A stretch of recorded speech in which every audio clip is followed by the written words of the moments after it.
Look at the Dubai skyline in the middle of a brutal summer afternoon. Imagine a scenario where every single piece of glass stays perfectly intact.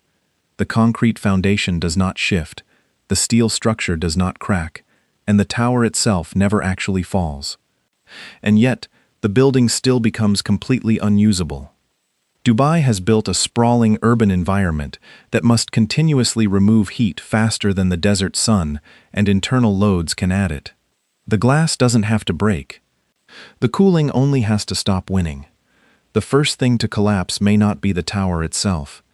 It may simply be comfort. And the strangest part is that the glass itself may not be the weakest link. To understand how a structurally perfect building could theoretically fail, you have to stand inside one.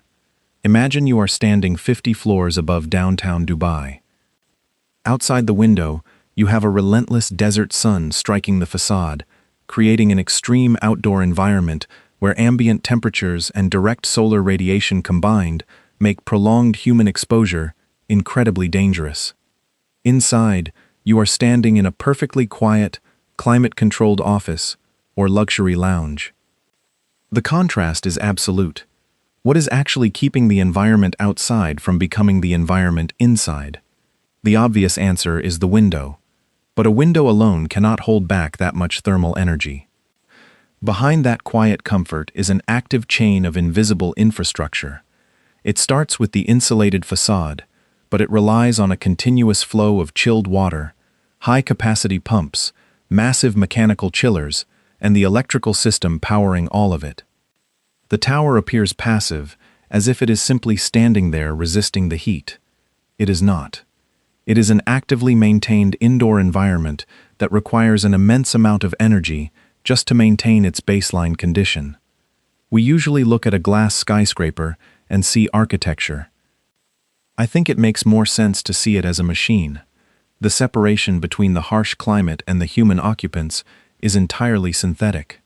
If that invisible chain of machinery stops, the natural environment immediately begins to reclaim the interior space. To see why this machine is under so much pressure, we only need to look at the basic physics of a glass envelope. When solar radiation strikes a glass building, three distinct things happen. Some of that radiation is reflected back into the sky, creating the glare we see from the ground. Some of it is absorbed directly by the glazing itself, heating up the physical material of the window. And some of it passes right through the glass, contributing directly to the heat gain inside the building. Once that solar heat enters the room, it joins the internal heat generated by people, computers, lighting, and other equipment. Whatever total heat remains inside that occupied space must eventually be removed to keep the temperature stable. This interaction is so critical that Dubai's building regulations treat the thermal performance of a facade as a strict building performance issue. Engineers measure the solar heat gain coefficient to determine exactly how much thermal energy is allowed to pass through the glass, because the math is unforgiving. Every unit of solar heat the facade keeps out is heat the cooling system does not have to remove later. This energy equation becomes much more intimidating when you zoom out. It is one thing to manage the heat entering a single window on a single office floor. It is an entirely different engineering reality when you apply that equation to the entire surface area of a skyscraper and then multiply it across districts like Dubai Marina and downtown Dubai. A local study of fully glazed building facades in the United Arab Emirates highlighted just how sensitive this balance really is. Researchers found that implementing better solar control strategies on these expansive glass surfaces could materially reduce cooling energy demand during a typical summer day. Under the studied conditions, those reductions were reported in the approximate 17 to 20% range. If changing the facade can change cooling demand that much, then glass isn't just decoration. It is a fundamental part of the energy equation. Now imagine thousands of these highly exposed glass surfaces negotiating with the intense desert sun at the exact same time. The sheer volume of heat transfer happening across the city at any given second is staggering. But Dubai's engineers already know this. So why hasn't modern technology made the problem disappear? The obvious answer is that Dubai is not simply using ordinary glass and hoping for the best. The city has already built an incredibly sophisticated defense system against the desert. Modern skyscrapers are wrapped in low-emissivity coatings and insulated glazing, designed specifically to reflect radiation away from the interior. Engineers deploy advanced shading systems and high-performance building envelopes to act as a physical buffer. The local government actively regulates this through the Al-Safat building system, which sets strict thermal performance standards for new construction. Dubai's architecture is explicitly designed to manage this massive solar load. From the outside, it looks like a solved engineering problem. The glass is optimized, the HVAC systems are highly efficient, and the building codes are rigorously enforced. It is easy to assume the threat has been engineered out of existence. But this sense of security hides a fundamental law of thermodynamics. These standards ensure that new towers are not bleeding cooling energy unnecessarily. They represent a massive investment in preventing solar heat from dominating the indoor environment. Better glazing reduces heat gain. Insulation slows the transfer of thermal energy from the hot exterior to the cool interior. But they do not stop it completely. The residual heat that does enter the occupied space still has to be dealt with. Cooling does not make heat disappear. It moves it. Every degree of comfort inside requires mechanical chillers, compressors, and pumps to forcefully extract that thermal energy and reject it back into the extreme outdoor environment. This means the architectural solution creates an entirely new requirement. The building must continuously run heavily motorized equipment to maintain the temperature difference. The more successfully Dubai creates an indoor climate radically different from the outdoors, the more absolutely dependent those spaces become on continuous mechanical operation. If the equipment stops, the heat that was slowed down by the glass simply begins to accumulate inside. And now we reach the real problem. Almost every building asks for the most help at roughly the same time. It is a relentless cycle of capturing heat from the air inside and pushing it out into the desert air. This mechanical process is the only reason the indoor environment remains livable. During the intense summer months, the Dubai Electricity and Water Authority monitors a highly predictable surge in demand. The greatest pressure on the system occurs during the peak load period, from approximately 12 p.m. to 6 p.m. As the sun moves across the sky and the ambient temperature rises, it strikes thousands of glass facades simultaneously. Office towers, luxury hotels, sprawling shopping malls, and private homes all require maximum cooling capacity to maintain their indoor environments.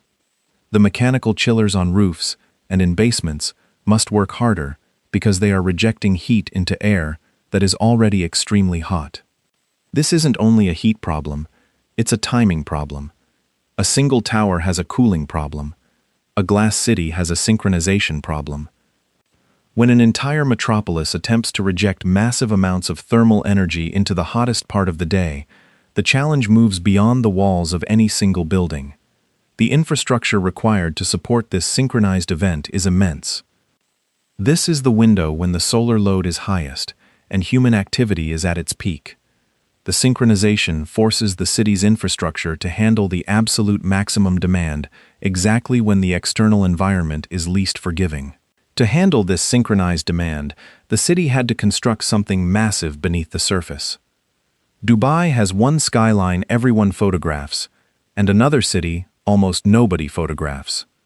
The visible city is made of glass towers, the Burj Khalifa, luxury apartments, and sprawling business districts. The invisible city is a vast network of district cooling plants, massive industrial chillers, and underground insulated pipes pumping chilled water for miles. Entities like Empower operate an enormous district cooling network across Dubai, serving well over 1,000 buildings and many of the most famous landmarks. This is not a collection of isolated air conditioners hanging out of windows.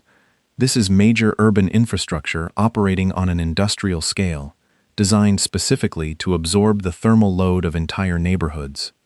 The first city cannot feel like Dubai without the second. If you remove the underground pipes and the industrial plants, the glass towers above become uninhabitable monuments. The luxury skyline is sitting on top of an industrial cooling machine, and that machine requires an astronomical amount of power to keep running.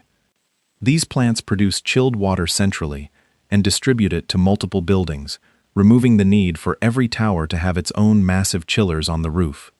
It is a highly efficient way to cool a dense urban area, but it also means that the cooling of hundreds of skyscrapers is tied to centralized systems. This brings us to the ultimate fuel of the invisible city: electricity.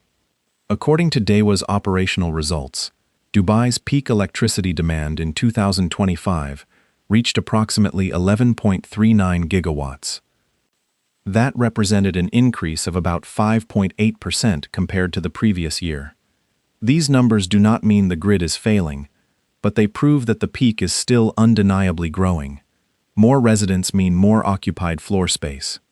More commercial activity means more indoor environments that must be heavily climate-controlled. Every new glass structure added to the skyline adds to the cumulative cooling demand, requiring continuous infrastructure expansion just to maintain the status quo. The electrical system must be sized to handle that 6-hour synchronized summer peak, even if demand is much lower during the rest of the year. It is a massive financial and engineering commitment. At what point does growth stop being only a construction problem and become a cooling problem? The city is actively building more power generation and transmission capacity to keep pace with this rising tide of energy consumption. The pressure on the system is real, and it is directly tied to the architectural choices that define the city. But it is hard to feel a gigawatt. It is difficult to visualize a district cooling plant when you are sitting in a luxury lounge or walking through a brightly lit retail mall. The viewer does not see the underground pipes or the electrical substations. The viewer only notices temperature. To understand what functional failure actually means, we have to forget the grid and return to the person standing beside the glass window. You do not notice the invisible infrastructure when it is working perfectly. You only notice it when the comfort starts disappearing. Imagine a scenario where the cooling supply cannot keep up with the extreme external load. We do not need to assign a universal number for how quickly the tower heats up, because that rate depends on the building's thermal mass, its orientation, and how many people are inside. But the physical sensation is universal. The indoor space becomes slightly warmer, and then warmer again. The bodily recognition sets in that the invisible shield holding back the desert is starting to slip. It is a subtle shift at first, perhaps just a feeling that the air conditioning is no longer crisp. Then it becomes a distraction, and finally, a physical barrier to normal activity. This drift triggers a highly predictable failure cascade. In stage 1, the comfort margin simply shrinks. The indoor conditions begin drifting away from the ideal baseline. Solar-exposed perimeter areas, right next to the glass, become noticeably harder to maintain at a comfortable temperature compared to the interior core of the building. In stage 2, the building systems try to respond. Cooling equipment works harder, and facility operators may be forced to manage loads by prioritizing certain zones over others, reducing airflow in empty hallways to protect critical office spaces. By stage 3, occupancy genuinely suffers. Offices become increasingly uncomfortable, and the heat begins to degrade productivity. Hotels struggle to provide the pristine, controlled environment their guests expect and paid for. Retail spaces lose their vital role as a climate-controlled refuge from the afternoon heat, driving foot traffic away. And finally, you reach stage 4. Some areas become entirely unsuitable for normal operation, even though the building itself remains structurally intact. The first thing to collapse isn't necessarily the tower. It's the reason people can occupy it. This is not a sudden, cinematic disaster. It is a slow, quiet loss of the exact condition that makes a glass tower in the desert viable in the first place. But before we assume this cascade is already happening, we have to look at the other side of the equation. This is the part disaster stories often skip. Dubai has invested enormous engineering effort in preventing exactly the scenario we are imagining. The latest DEWA data shows that as demand continues to rise, the city continues to expand its generation and substation capacity. The local government enforces strict building envelope standards to reduce the baseline heat load. The district cooling networks are designed with massive built-in redundancy, ensuring that if one chiller fails, another can take its place. The electrical grid is actively monitored, and the infrastructure is continuously upgraded to keep the cooling supply well ahead of the environmental load. The evidence supports a rising load and a rising dependency, but it also shows a continuing, aggressive engineering response. The system has not failed, so perhaps the threat is solved. The city does not sit passively while the sun beats down. It fights back with billions of dollars in specialized infrastructure. This constant investment is why you can comfortably drink coffee in a glass room while the desert bakes just inches away. But look at what all of those defenses actually mean. Better glazing works. Thick insulation works. Massive district cooling networks, efficient chillers, and continuous grid expansions absolutely work. But all of these incredibly sophisticated systems share one common trait. They all demonstrate how absolutely critical continuous climate control has become to the survival of the city. The need for so much specialized protection reveals the deeper vulnerability. Dubai's engineering strength and its structural dependency are two sides of the exact same achievement. They are both born from the ability to maintain an indoor climate radically different from the environment outside. The more completely a glass city separates indoor life from the outdoor climate, the more essential continuous cooling becomes. You cannot have the luxury of isolation without the burden of constant mechanical support. Every redundant pump and every expanded substation proves exactly what is at stake. It is proof that the city knows it cannot afford even a brief lapse in its mechanical defense. Because that dependency is so absolute, a meaningful infrastructure failure does not require the entire city to go dark. We can look at the threat across three different conceptual scales. At the first scale, a local electrical or control system problem can compromise the cooling of a single tower, turning one building into an isolated heat trap. At the second scale, a larger utility disruption could affect multiple connected buildings within a specific district, forcing businesses to close and guests to relocate. At the third scale, extreme weather conditions combined with exceptionally high synchronized demand could simply compress the operating margins across the wider network.